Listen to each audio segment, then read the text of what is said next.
litrato raw, hindi nagsisinungaling. Dahil kung ano lang ang kinuhanan ng kamera, siya ring nabubuong imahe sa mga litrato.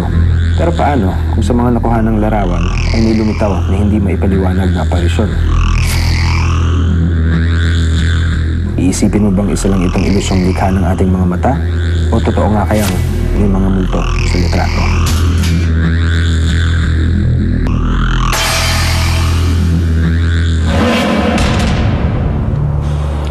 Sinasabing lahat ng tao ay meron third eye, pero hindi lahat ng ito ay bukas o trained para makakita ng mga paranormal entities. Pero ang hindi nakikita ng ating mga mata, maaari naman makuna ng kamera. Ang nagbabagong teknolohiya di umano ang dahilan kung bakit maging ang mga kakaibang nilalang ay nagagawa ng makuna ng kamera. Digital cameras kasi work on the principle of temperature. Nakaka-capture nila yung the energies na lumalabas sa kanila. So they're caught unaware. Hindi nila alam yung technology yun.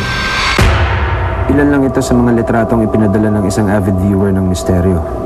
First year college kami, anniversary ng theater organization ko. Before pa mag-start yung program na para sa anniversary namin, meron kaming parang picture-picture, ganyan. So, yung dalawang workshop, nagpo-posing-posing sila. Gamit ko yung camera phone ko nun. Pinicturean ko sila dun sa stage. Ay, nakita ko nga may parang kamay. Pero nung, parang inaalala ko yung mga tao dun. Wala naman, 3 lang kami nun eh. Kasi yung iba nasa baba, kumukuha ng equipments. Tapos parang imposible talaga na may tao doon. Sa larawang ito, isang tikbalang naman daw ang nakuhanan ni Zara.